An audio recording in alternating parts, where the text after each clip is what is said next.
आज हम नया टॉपिक डिस्कस करेंगे, बिंदु स्त्राव। इससे पहले के वीडियो मैंने बना दिए हैं। अब देखो यहाँ पे अगर बिंदु स्त्राव की बात करते हैं तो बिंदु स्त्राव क्या होता है। इससे पहले मैंने वाष्पोत्सर्जन पढ़ाया आपको, तो यहाँ पे बात की थी किसकी, वाष्पोत्सर्जन। और यहाँ पे मैंने इस वाष्पोत्सर्जन के बारे में बताया कि रंध्रों से जल जो है वाष्प के रूप में बाहर निकला। जल किसके रूप में बाहर निकला है, वाष्प के रूप में। ठीक। अब यहां मैं बिंदु स्त्राव की बात करता हूं। देखो, ये अगर जल की हानि वाष्प के रूप में हुई तो वाष्पोत्सर्जन है। और देखो, बिंदु से बना है यहाँ पे बूंद। क्या बना है, बूंद। और बूंद किसकी है, जल की। इसका मतलब यहाँ पे जल का बूंदों के रूप में बाहर निकलना। जल किसके रूप में बाहर निकला, बूंदों के रूप में बाहर निकलता है। तो इस प्रोसेस को हम कहते हैं बिंदु स्त्राव। अगर डेफिनेशन की बात की जाती है तो डेफिनेशन क्या होती है बिंदु स्त्राव की, तो यहाँ बिंदु स्त्राव की डेफिनेशन रहेगी कि कोई भी पर्ण है आपके पास में, सामान्यतः पर्ण की बात होगी, तो पर्ण में आपके पास में जो छिद्र है, रंध्र नहीं, की रंध्रों की बात नहीं करेंगे, पर्ण के द्वारा जल की बूंदों के रूप में हानि। जल की किसके रूप में हानि होगी, बूंदों के। तो ये आपके पास में एक अक्षतिग्रस्त पर्ण के द्वारा जल की बूंदों के रूप में हानि होती है, तो आप इसे कहते हैं बिंदु स्त्राव या ग्यूटेशन कहते हैं। अब यहाँ बिंदु स्त्राव के उस बारे में किसने बताया, तो यहाँ पे मैं कहूंगा बर्जर स्टीन ने। ये बर्जर स्टीन ने बिंदु स्त्राव के बारे में बताया, और साथ में बिंदु स्त्राव शब्द भी इन्होंने दिया है, और इसका वर्णन भी किसने किया है, यही। फिर भी कुछ बुक्स में जो अगर खोजकर्ता की बात की जाती है तो खोज में यहाँ पे नाम आता है डी बेरी के। किसका आता है, डी बेरी का। परंतु ज्यादा जो इम्पोर्टेंट नाम है क्योंकि इसका वर्णन, नाम, मैक्सिमम जो बातें बताई है किसने बताया, बर्जर स्टीन ने। अब यहाँ पे आपके पास में कहते हैं कि वाष्पोत्सर्जन और बिंदु स्त्राव में रिलेशन क्या है। तो देखो, मैं एक चीज बताता हूँ। इससे पहले पढ़ा था मूल दाब। क्या पढ़ाया था, मूल दाब। तो यहाँ पे मूल दाब पढ़ाया मैंने पहले आपको। तो मूल दाब, अब मूल दाब आप ये क्या कह रहे थे कि मैंने कहा है कि जाइलम का जो आपके जाइलम के पास कोर्टेक्स है, और उस कोर्टेक्स की जो सेल्स में एक धनात्मक दाब होता है। क्या होता है, पॉजिटिव दाब जनरेट होता है, और ये क्या है, मूल दाब। अब जब मूल दाब उत्पन्न हुआ, इसका मतलब बेसिकली मूल दाब कब ज्यादा होता है, नाइट टाइम पे।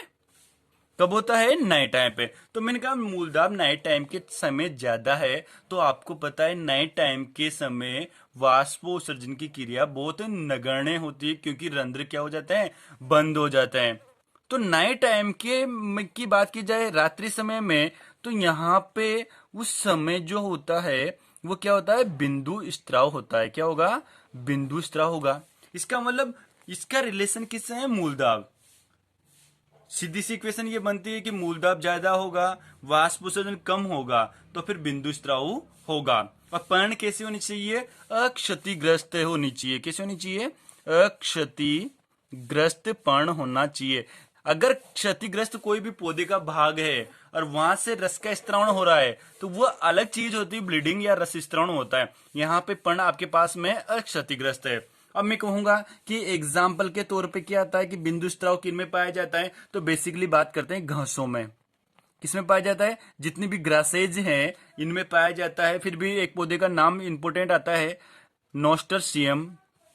ये नोस्टरसियम में बेसिकली ज्यादा देखा जाता है। मैं एग्जाम्पल की बात करूं तो कोलोकेसिया अरबी है, ये कोलोकेशिया में भी पाया जाएगा। और ग्रासेज में आप टमाटर की बात कर सकते हैं। तो ये आपके पास बेसिकली घासों में नोस्टरसियम, कोलोकेशिया और टमाटर। तो बिंदु स्त्राव की आपके पास में डेफिनेशन हुई। डेफिनेशन में आपने क्या देखा कि अशक्तिग्रस्त पर्ण के द्वारा जल की बूंदों के रूप में हानि हुई है, तो बिंदु स्त्राव बोला। मैंने कहा इसका रिलेशन किससे है, तो आपने कहा मूल दाब से। मूल दाब बढ़ेगा, वाष्पोत्सर्जन कम होगा, तो बिंदु स्त्राव भी क्या होता है, ज्यादा होता है। और साथ में बेसिकली ये कब होता है, नाइट टाइम पे होता है। कहाँ होगा, नाइट टाइम पे या अर्ली मॉर्निंग होता है, मॉर्निंग समय में होता है। तो ये मॉर्निंग समय में, जल्दी मॉर्निंग, प्रातः सुबह, और आप ये कहेंगे कि यहाँ पे नाइट टाइम पे होगा। अब बिंदु स्त्राव की बात करते हैं, तो मैंने कहा कि यहाँ पे हेल्प कौन कर रहा है, तो हेल्प की बात की जाती है तो यहाँ हेल्प करेगा जलरंध्र। कौन करेगा? जलरंध्र। इसका मतलब आप ये कहेंगे कि जल की जो हानि हो रही है बिंदु स्त्राव में वो किसके द्वारा हो रही है? जल रंध्रों के द्वारा हो रही है, और इनको हाइडेथोड भी कह सकते हैं। क्या कह सकते हैं? हाइडेथोड्स। तो ये जल रंध्र हाइडेथोड्स हैं जिनके द्वारा बिंदु स्त्राव होता है। अब आप कहेंगे कि इससे पहले जो पढ़ा था वो मैंने बताया आपको, पहले स्टोमेटा पढ़ा, स्टोमा या स्टोमेटा बोल सकते हैं, और फिर नया वर्ड क्या है? बिंदु स्त्राव में जलरंध्र आया है। तो देखो वो वाष्पोत्सर्जन में हेल्प कर रहा है, और ये एक आपके पास में सक्रिय प्रकार के रंध्र थे। सामान्यतः हाइडेथोड होते हुए निष्क्रिय होते हैं। अब मैंने कहा ये पाए जा रहे पर्ण की सतह पर। कहां पाए जा रहे थे? पर्ण की सतह पर। मैंने ये बताया पर्ण की सतह पर दीर्घवृत्ताकार छिद्र थे, उनको आपने क्या कहा? स्टोमेटा या रंध्र बोला। अब मैं जलरंध्र की बात करता हूं तो जलरंध्र कहां पाए जाएंगे? तो देखो यहां जलरंध्र की बात करते हैं तो जलरंध्र सामान्यतः ये कोई भी पर्ण है। ये मैंने पर्ण यहाँ पे जनरेट की है, आपके पास बनाई है। तो देखो ये पर्ण है, और मैंने कहा इस पर्ण के जो सिरे होते हैं उन सिरों पर पाए जाते हैं जलरंध्र। तो ये सिरों पर जो रंध्र बनाए मैंने, ये क्या है? हाइडेथोड, और इनसे ही जल की बूंदें बाहर आती है, जैसे मॉर्निंग में देखते हैं ओस के रूप में आती है आपके पास में। अब बात करते हैं कि बिंदु स्त्राव में जो जल निकलेगा ये जल शुद्ध होगा या आपके पास में अशुद्ध होगा। देखो आपने जो वाष्पोत्सर्जन देखा था वहां पे जल की सतह शुद्ध था, परंतु बिंदु स्त्राव में जो जल होता है वह अशुद्ध होता है। ये क्वेश्चन नेट में पूछा गया है कि बिंदु स्त्राव के द्वारा जो जल की हानि होती है वो कौन से प्रकार का जल है, तो आप ये कहेंगे अशुद्ध जल होता है। और अशुद्ध जल की बात की जाती है क्योंकि इसमें कार्बनिक पदार्थ भी होते हैं और साथ में अकार्बनिक पदार्थ भी होते हैं। तो यहाँ पे अकार्बनिक पदार्थ होंगे। तो कार्बनिक पदार्थ एक अकार्बनिक पदार्थ है। मैं कहूंगा इसमें विभिन्न प्रकार के जो एसिड हो सकते हैं, जैसे ग्लूटामिक एसिड का नाम लिख दूं मैं, तो ये ग्लूटामिक आपके पास में एसिड से है, कार्बनिक एसिड है ये। साथ में आप ये कह सकते हैं विटामिन हो सकते हैं। अब यहाँ अकार्बनिक पदार्थों की बात कर सकता हूं मैं, तो फॉस्फोर हो सकता है, पोटेशियम हो सकता है, सोडियम हो सकता है, कैल्शियम हो सकता है। तो ये सब इस जल के साथ में गलित रूप से बाहर निकलते हैं। और आपने देखा होगा अगर बिंदु स्त्राव वाले पर्ण को देखा जाता है तो यहाँ पर इन जगह ये लवण जमा हो जाते हैं। क्या हो जाते हैं? जमा, ताकि यहाँ पर कोई किसी भी प्रकार के इन्फेक्शन से इन प्रकार के पर्ण में नहीं हो पाते हैं। अब बिंदु स्त्राव की आगे बात करते हैं। तो बिंदु स्त्राव में आपके पास में एक और चीज आती है कि बेसिकली इसका अंतर अपन किससे देखते हैं? वाष्पोत्सर्जन से। किससे देखते हैं? वाष्पोत्सर्जन से। और वाष्पोत्सर्जन से देखते हैं तो वाष्पोत्सर्जन का 3 चीजें फैक्टर याद रखना।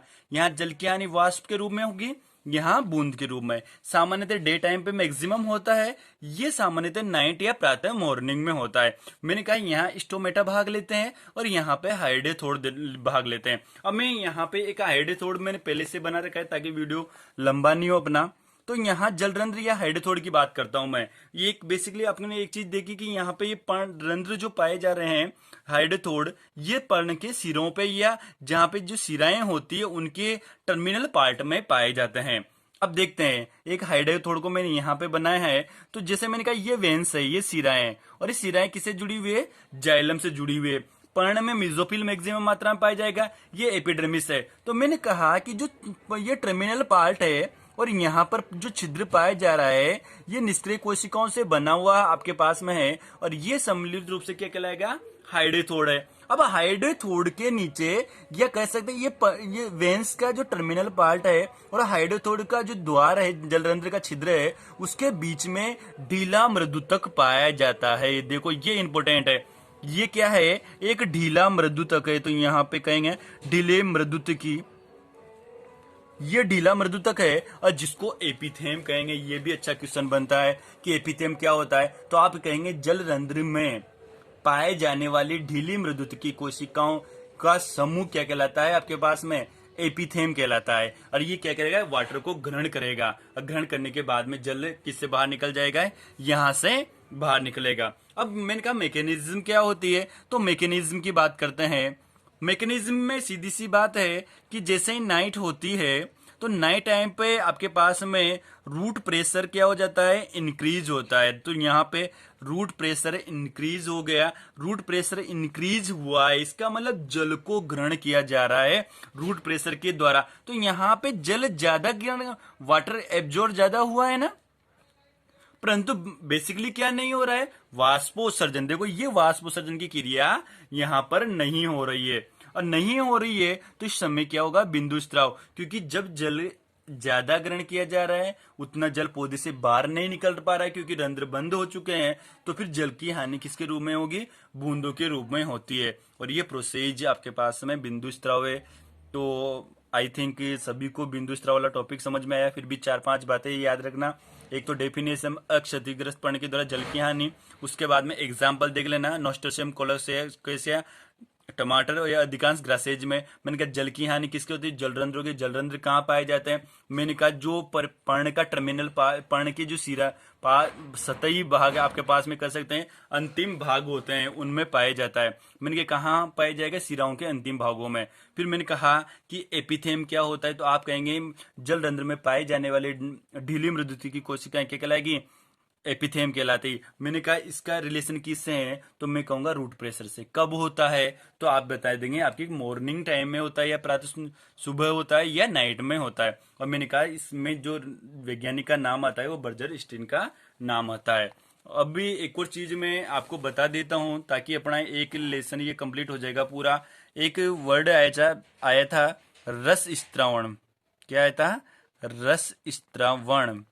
अब रस स्त्रावण क्या होता है, देखो दोनों में अंतर है।